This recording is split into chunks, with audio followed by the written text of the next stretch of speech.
Alright, Shalom.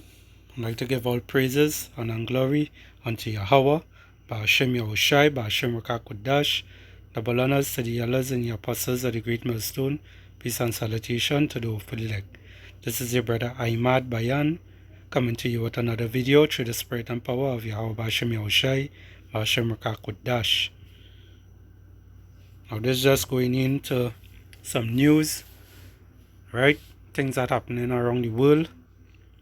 Everybody facing almost the same situation right now, right? With the rain, the floods, all these different stuff. And all these things is sent by who? Yahweh Ba'ashem Yahushai, right? He's visiting the earth, right? I made some other videos from before with the Lord visiting the earth, right? So let's get into it. On Tuesday, and residents in Lehman Village. For a second day, some residents in Sangre Grande remain marooned in their homes after heavy rains on Tuesday. And this is in Trinidad and Tobago here. Residents in Lehman Village are calling for officials to take urgent action to have the drains cleaned even way before the start of the rainy season. Sunalala reports. And so like here, cleaning the drains, cleaning cleaning them big drains, cleaning, unclogging them stuff that people is be throwing, all kind of rubbish all over the place. That ain't go solve anything. That not gonna solve anything. Once it's the Lord will, it's going to happen. All praises say Yahweh Ba'ashem Yahushai.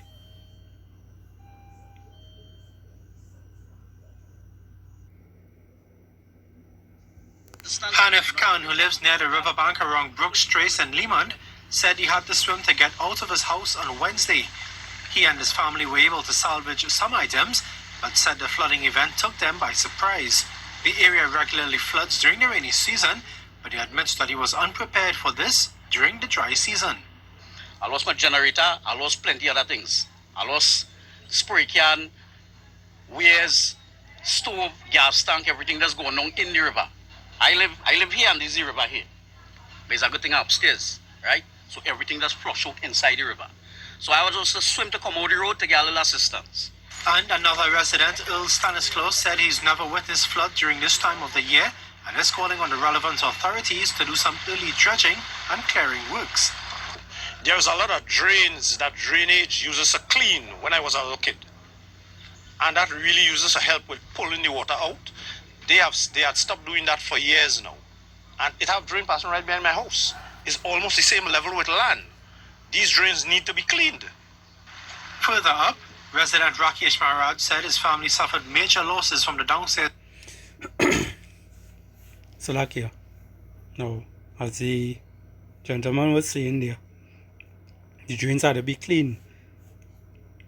The drains don't necessarily have to be clean for Yahweh Ba'ashem Yahushai to do his work, right? They don't, because if you look back at the time with Noah,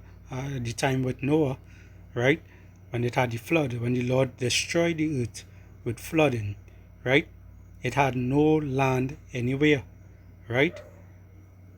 And Yahweh Ba'ashem Yahushai did that. It's not nothing about drainage, right? He could let rain fall for the whole week without stopping, right? And that alone will flood the place, right? But the second death, it's coming up with fire, right? It's coming with fire. The first death was with water, with Noah time. Now it's coming with fire, right? And that's right around the corner. Kitchen, apartments and living room area, and echoed similar sentiments to have the rivers cleared. But it had a time that they dredged the river and they banked the river now. I don't know if it was by luck where they banked the river where it used to burst its bank, and like those times the water wasn't so high, was even less than this, right? But now I don't know if they're not dredging the river. I don't know. Flood waters receded in most areas along North Urupuch Road and other areas by noon on Wednesday, but several parts of Lehman still remained underwater in the afternoon. Sonolala, TTT News. The Drainage Division and other arms of the Ministry of Works and Transport have triggered existing protocols to treat with the flooding issues experienced in the last 2 days. This from Line Minister Rohan Sinanan. He was responding to an urgent question in the lower house on Wednesday. Mahalia Joseph Wharton has more. In light of the severe floods and distress experienced on Tuesday, the Ministry of Works and Transport was asked to indicate what urgent works will commence to ensure that the devastation will not recur in the days ahead. The Drainage Division. Let's check out our next one here. Tonight, we're closing out our special week-long coverage on the power of water and bringing you to what's tantamount to a ghost story. California's record rain has put... It's so lucky that I just skipping through the videos. I don't want to make the video too long, right? But you all seeing to the top, right? Or you could go and Google it all yourself. Well, look it up on the search engine on YouTube and look it up yourself. One of the most important places in America for our food supply at risk, and also it brought back a lake not seen in generations. And tonight, as warmer weather is here, there is concern that this situation could get even worse. In tonight's Prime Focus, we visit Tulare Lake and get a look at this slow motion crisis playing out right before our eyes.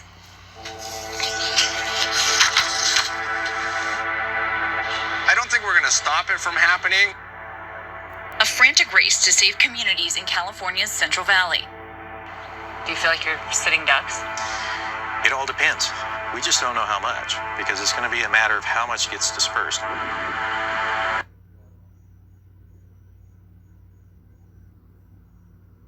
And this one here was for 4 days ago, right? In California. The relentless downpour of California's record rain season has a lake not seen in generations re-emerging, and with it, a dire flood danger. How much time do you have? It depends. If the weather would get real warm, then I think we're all in trouble. There's a lot of people going to be in trouble. This is a modern-day ghost story. You have, in your 22 years here, you have heard about the ghost of Tulare Lake. Oh, absolutely. Located in Central Valley, California, Tulare Lake was fed by the rivers and streams running down from the Sierra Nevada, once the largest freshwater lake west of the Mississippi. In the 1880s, the water was diverted and used on farmland, growing pistachios, cotton, tomatoes, oranges, and lemons that feed the world. As the crops grew, the lake shrank until nothing remained. The lakebed became farmland itself, and homes and businesses. The region also grew into the largest dairy-producing county in the nation, and California's #1 agricultural industry. And while flooding has plagued the area on and off for years, nothing like this. This is incredible. What you're seeing here is hundreds of little minnows, tiny little fish that are now growing right on top of a road because of Tulare Lake. Nothing could stop the water. Some levees broke and others cut by authorities, desperate to relieve the pressure of water inundating Tulare and Kings counties. You can see the water lapping up here in Tulare Lake for the first time in 4 decades, but it's coming onto a road. In fact, this is 6th Avenue, and it's a main thoroughfare through some of America's most productive farmland. And for the next 10 miles, it's several feet underwater. And now, a new danger looms. The barrage of storms producing record snowfall in the Sierra, and as it melts, it runs off into the rivers that feed the lake. What occurred already this winter. Right, so lucky.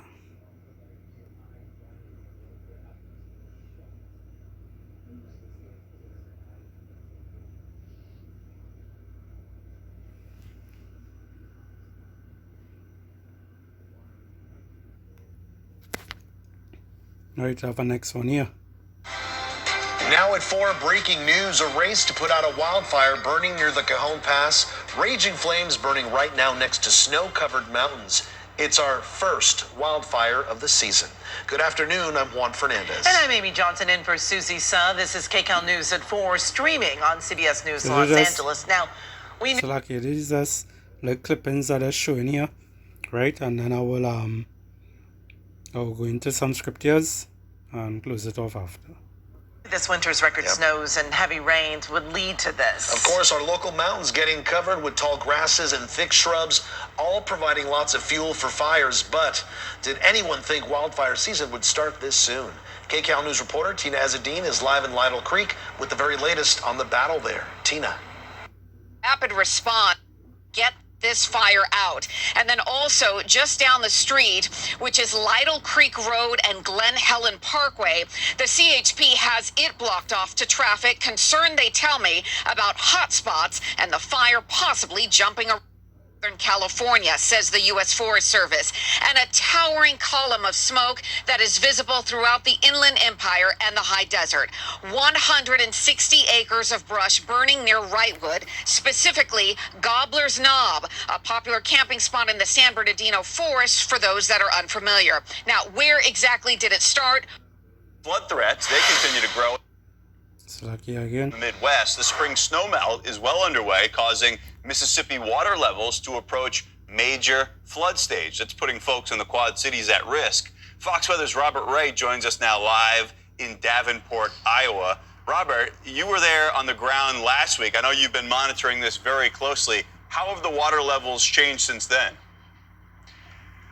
Yeah, Ian, 1 week ago today, we were standing live here on Fox Weather, and this road was not full of water at all. Mississippi River to my left, to your right. You can see we have went into flood stage late last week, and then just in the past couple days, major flood stage. You see, these roads are closed. We are approaching 19 feet above that flood stage, and you see many roads like this are blocked off here in downtown Davenport. You know what that's called? That's called a HESCO. That's a military term for essentially a product that they dump sand into, and they can layer it like Legos to stop the flow of water. And road after road, that's what you're seeing. And you might remember if you watched... You know what this called? Hey, Shalom 144. And you know what this called? This is called spirits created for vengeance. Spirits created for vengeance. So let's get into some scriptures there. This is the book of Ecclesiasticus, also known as Sirach, also 39 and 28. It reads here, there be spirits that are created for vengeance, which in their fury lay on sore strokes. In the time of destruction, they pour out their force, right? All these different things that you're seeing happening in the world, they happening in Trinidad, it happening in your country, it happening in your aunt country, it happening in your cousin country, it happening in your best friend country, it happening everywhere. 4 corners of the earth, right? In the time of destruction, they pour out their force and appease the wrath of him that made them. Who's him? Who's him? Yahweh B'Hashem Yahushai. Not God. Not what everybody is called God. Not who everybody is called GC. Not who everybody is called Yahweh.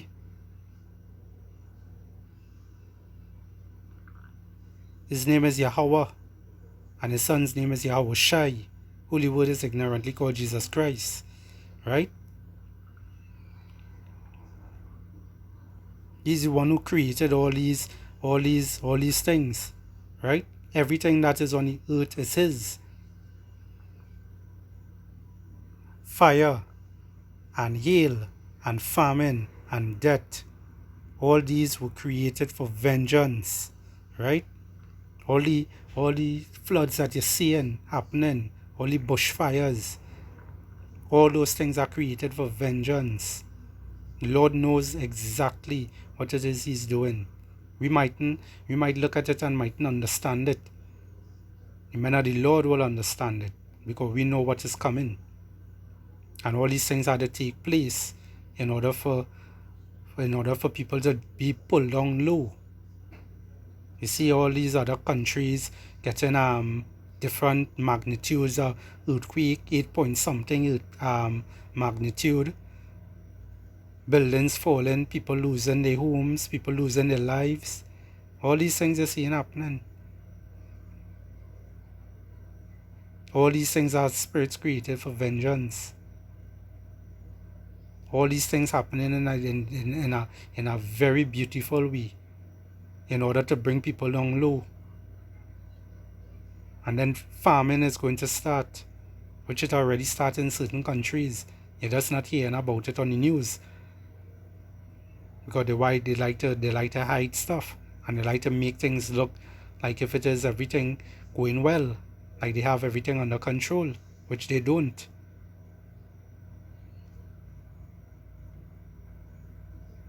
Teeth of wild beasts and scorpions, serpents, and this serpent here, I will lean into this also. This serpent, you know, the serpent from the garden, that serpent from the garden, that Esau Edom, that Edomite, that red devil, that deceiver.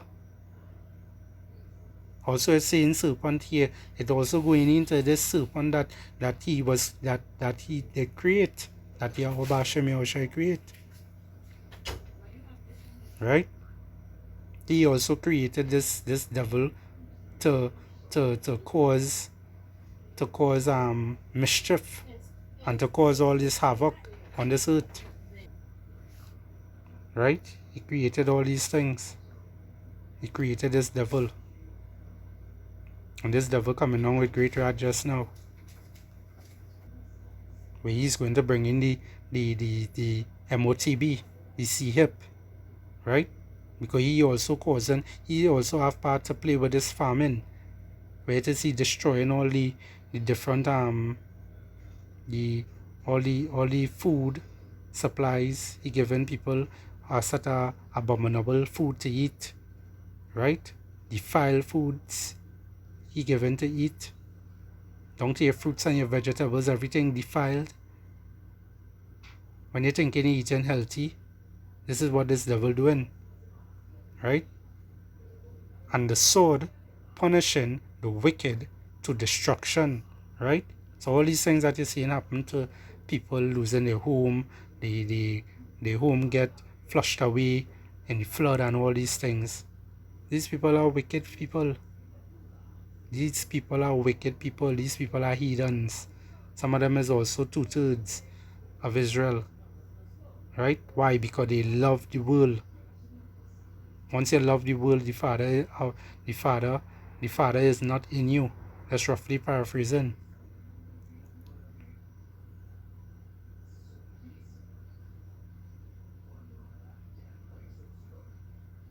I'll read verse 31. They shall rejoice in his commandments, and they shall be ready upon earth when need is. Right? And this is the time they're supposed to come in. Right? They're right on time basically. Right? And when their time is come, they shall not transgress his word. Right? So they're not going to go against Yahweh Bashem Yahushua's word. Right?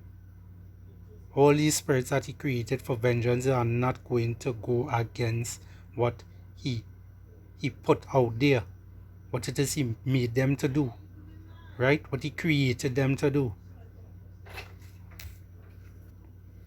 Right? There's the book of Romans 13 and 1. You can read down to 7. Right? But I'll just read verse 1. Let every soul be subject unto the higher power, which is the creator of heaven and earth, Yahweh, Ba'ashem Yahushai. For there is no power but of power, the powers that are ordained of God, right? So all these spirits that are created for vengeance, you see the flood, the famine, all these things that I read just now there in Ecclesiasticus, right? 39 and 28, right?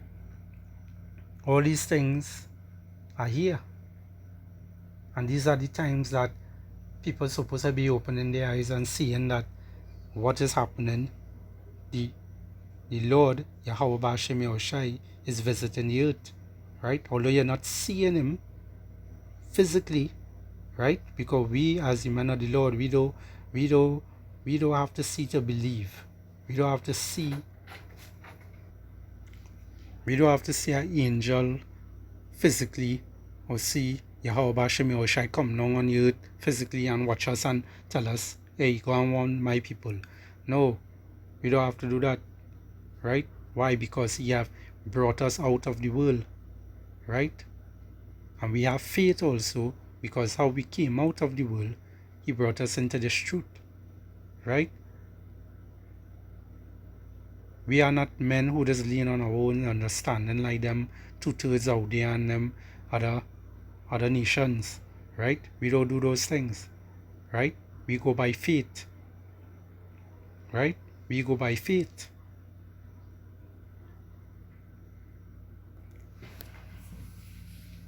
Is the book of Matthew,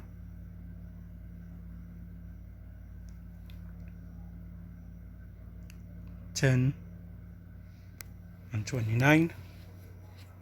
It reads here, "Are not 2 sparrows sold for a farthing, and one of them shall not fall on the ground without your Father," right? And that just goes into these things. Everything is happening right on time, right? Everything is happening, and everything that's happened only when Yahweh Ba'ashem Yahushai see is going to happen, right? Because we can't just we don't just do things just so on our own. Yahweh Ba'ashem Yahushai controls all those things. He controls our steps. But right now, you sitting down, you might be listening to this video, right? You don't know what is your next thought, next 2 seconds, right? You didn't know I was going to snap my finger, right? I didn't know I was going to snap my finger, right? But the Lord made me do it, right? He controls our steps.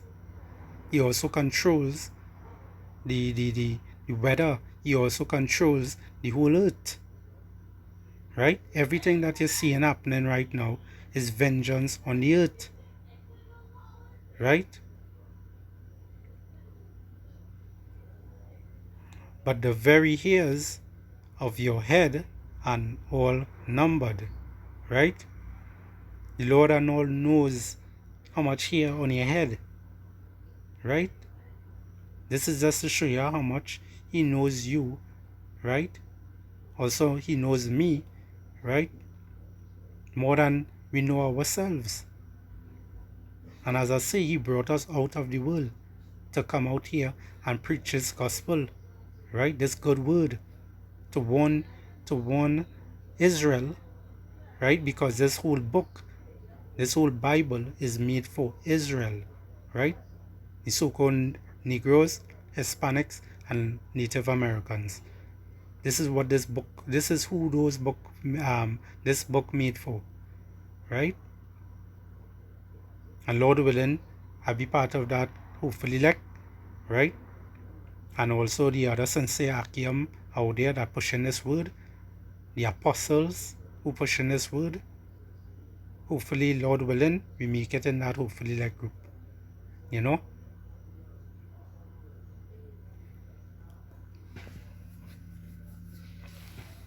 Now get this one here.